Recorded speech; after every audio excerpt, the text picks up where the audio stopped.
Hey, I'm Smirky, and recently a lot of teams on Inferno have a lot of creative ways of taking top mid.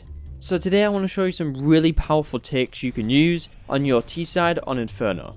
And throughout this video, I'm going to be using Refrag, which is a really powerful tool you should really be using if you want to go pro. Refrag offers a lot of different modes like RESTRAT, which I'll be using a lot during this video, Pre-fire, which will help you understand crosshair placements, Nader, which will help you learn nades, and a lot more. You can use code NART for 15% off at your checkout. What's the purpose of Mid Control for the Ts and why do you need it? For starters, Mid Control is this part of mid here, also known in NA as brackets. Taking Mid Control gives you information on what setup the CTs are in, for example, stacking mid, playing passively, where the opera is, and etc. You can take this information you can get from Mid Control to make your next move.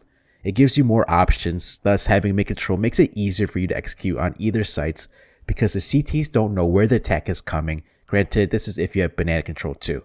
This keeps the CTs guessing and it spreads the defense, holding the rotations, keeping the CTs honest. If you don't take Mid Control, this can lead the CTs with free information, thus allowing them to cheat and rotate an extra player over towards B, which we see in this clip here of Fnatic having Crims long side and Nico Dawes pushed up short side. And Vitality did not take Mid Control here at any point in the round, and Crims is able to rotate in time before the B execute from Vitality, and he delays them with their utility, leading to Fnatic shutting down Vitality's B take. So this is why Mid Control is so important. Now let's look at some ways to take Mid Control. I'm going to first break down this take in RESTRAT, where you can get multiple of your friends to watch a demo together inside of a server. And this can just help with anti-stratting, building your own strats, and testing. Currently I'm in watch mode, and we're going to look at the basics. And I don't think we can get any more basic than your typical long smoke. I personally think these are better to use during the mid or late round scenarios, as doing it quite early could just be cancelled out by the CT's utility. But again, it could always be used to bait out the CT's utility. Apex will show off his lineup by putting the yellow wall on his right and making a bit of the orange wall next to the door a bit visible. Once he's ready, he'll aim around here and jump through. Vitality will use this smoke to peek out top mid and gain control. The rest of the squad is going to push out top mid, but for Dupree, he's just going to be lurking around boiler, and then once the smoke lands, he'll take a few peeks before coming back into boiler. I think he's doing this just in case if there were a short flash, he would be safe and can cover his teammates. Now maybe before you smoke off long, you want to see if you can get an opening. Well, take this round for example. JKS is coming towards top mid, he's going to creep his way up, check towards short, will clear towards long, smoke it off, and once he's ready, he will proceed forward with an A execute. Now if I quickly jump into RESTRAT and take over a player like Zaru who's using the AWP on CT side Inferno, I can demonstrate why it can be dangerous to peek off first before the smoke. So right now the enemy bots are going to perform exactly how they did in the demo, and I can verse them. I'm just going to be watching top mid, waiting for a peek, and JKS will just dry peek into me where I can get the kill.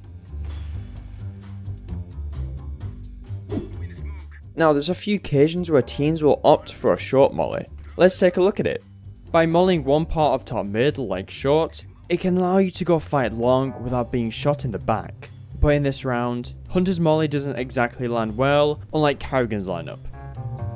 In this round, Hunter's wanted to fake an A-Rap, so he's going to need his smoke for library. So to make sure he doesn't get peeked from short, he will Molotov short using this lineup. He will combine this with a flashbang, and this will allow him to push up towards long. And by using Refrag, I can replicate the exact scenarios in this round, and you can see when I try to peek behind Hunter's Molotov, I'm just going to get flashbanged. Now a really cool trick I saw from FaZe Clan was in round 24 against OG. In this round they're going to throw Molotovs not to take control, but possibly trying to get an opening. In this round they're going to throw an early Molotov behind Porch, and later a Molotov underneath Porch. Rain will start off the Molotovs by running up second mid, throwing his Molotov like this, and this will land behind Porch. Karrigan's going to throw the second Molotov, he's going to run straight up through mid, looks like he's waiting for Rain's Molotov to settle for a bit before he lines himself up. Now I think he's lining himself up with this first part of the chimney and the middle of this wooden beam sticking out of this roof. Once he's ready, he'll take 2 steps and jump throw. Now the reason why these Molotovs are deadly is because if you're a CT playing underneath porch, the first Molotov's going to come in, making it so you're essentially trapped under porch, and then the second one will come in, either forcing you to use a smoke or forcing you to run through 2 Molotovs, which you probably won't survive.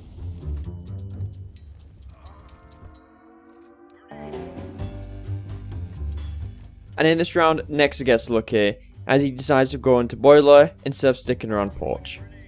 It is worth noting you do need to be a bit careful with your util though, as let's say in the scenario you missed your Molotov, and in this round specifically it goes on top of porch. It can allow a player like Farlig to peek out when they shouldn't and get some kills. Now instead of Molotoving short, you could instead molly long. And this is a pretty nice way of getting the open to fall off and isolating the short player.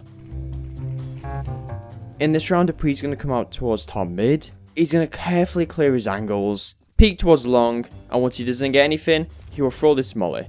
And this Molotov will completely cover long, covering both the cubby and the typical spot. But they're going to use this Molotov to help them execute onto their A-bomb site. However, I do prefer Rain's long molly over Dupree's, which I'll show later in the video. Now if I quickly jump into RESTRAT and use versus mode and replace Monacy for myself, I can try to defend against this top mid take. And this Molotov will be pretty effective against players in cubby, as it forces the player out into the open and they can either run back or try fight you.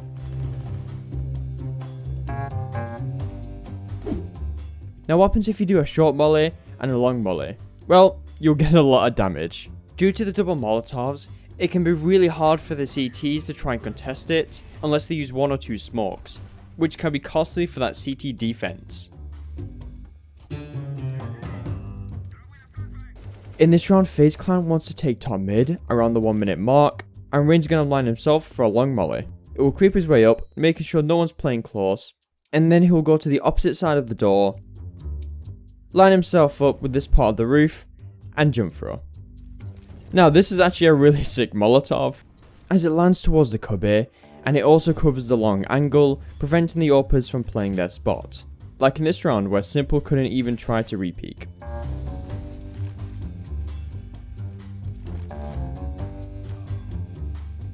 And combined with this Molotov, Carrigan will do his own Molotov to force Bit away from short. Now in round 3 against Astralis, FaZe Clan are going to use this against Astralis' eco, and it's going to completely dismantle it. They're going to throw the same set of util, and once it lands, the flashbang from Brokey will blind Zipex, and the long molly will force Gliv out into the open. One of the most common takes I've seen teams use is by using a smoke on long and a molly for short, and Vitality is going to show us a good example. The short Molotov will keep players underneath porch right there unless they use a smoke to try and get away. And with the long smoke down, this completely isolates the short player, ready for a kill. But it is worth noting, counter util from the CT side is probable. In this round, Apex will come and line his smoke up. Once he's ready, he will jump throw it. And combining this with a smoke, he will go to the corner of the orange wall, aim at this point of the balcony, and jump throw. From here, he's just going to peek out and spam the corner of the long smoke, as it's a pretty common spot for CT players to be at. From Dupree's POV, he's just going to be sitting in boiler for a very long time, waiting for any potential CTs to come into his crosshair. Once the Molotov goes down, he's going to peek out a little bit to see if they're going to run back. He'll come out boiler, check the boost, and then we'll come back in just to avoid any counter flashes. If I was a CT playing under bulk, and the Molotov from Apex came in, I just get destroyed by Dupree. Hunter's also going to give us a good example. In this round, he'll use a different smoke lineup by going towards this corner, aiming at this flower, and left click throwing. He will then make his way over towards the corner of this wall, aim at this point in the balcony, and jump throw. Now in this round, Hunter's actually not going to go peek out, but with all this utility combined and done around the 1 minute mark, it can force the CTs away from long and short, forcing them to play on site. I've also seen a few teams do this at the start of the round, and the purpose of doing this at the start of the round is to gain top mid quickly, and it's not really used to go straight into an execute, unless you just kill them all. But doing something like this can really bait out the CT's utility, as they probably don't want to lose top mid so early on into the round. Dupree's going to be doing the utility in this round. He will get to the corner of the step, aim at this point, and jump throw. However, after he threw the smoke, Apex calls out that the CTs are peeking mid, so he's just going to slow it down for a second. However, when he feels comfortable, he will run and jump throw this Molotov. And this Molotov will trap the CTs on the porch, or force them away. So by the time Vitality gets up, there may be a free kill just waiting for them.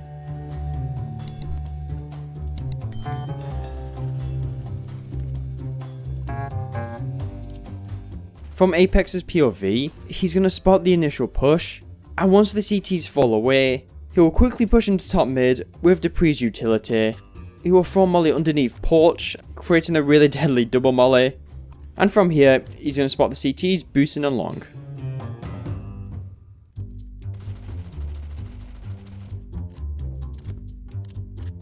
JKS is going to do something similar for G2, however they're not going to spring off it.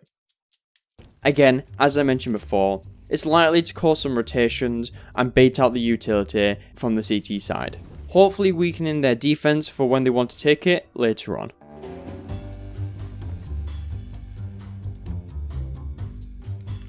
However, let's say in the scenario I was to push out with JKS's utility, the smoke and molly will land, and when I peek out with a flashbang, I can safely clear short, not fearing they're going to peek out on me, or that my back is open to them.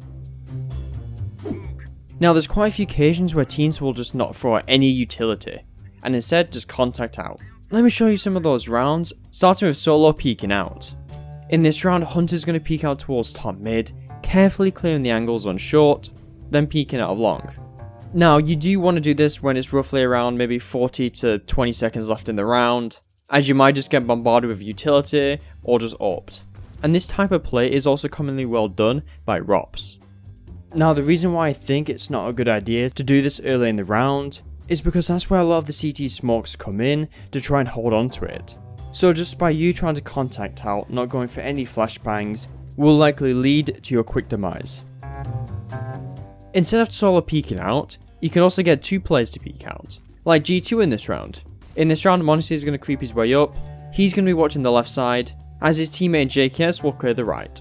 Once they feel comfortable, they're going to slowly push out, watching each other's backs, and then they'll creep up towards long.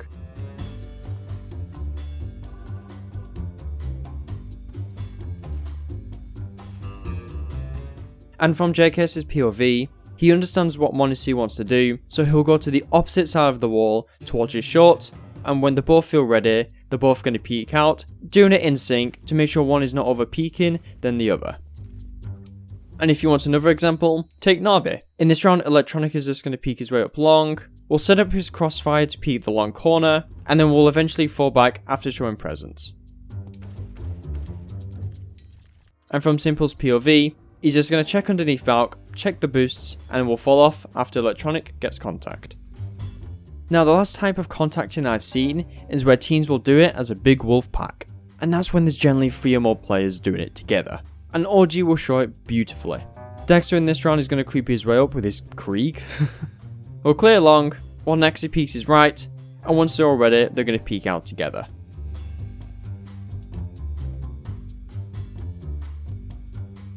Next is going to be the first person on the opposite wall, checking towards short, and the benefit of doing this is that if Nexa dies, it's really easy for Fiku, who's right behind him, to trade.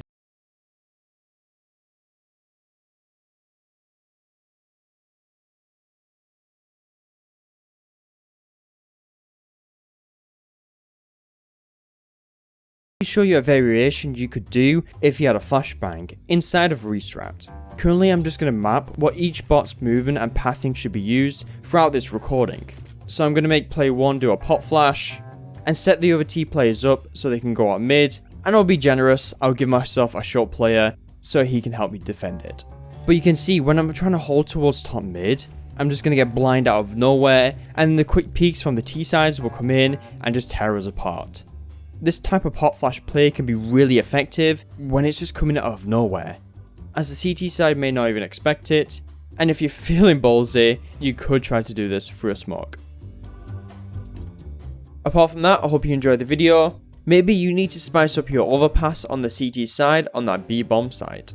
Well, I took a look at NRP's aggression on short, which you could check out. Apart from that, thanks for watching, see you in a bit.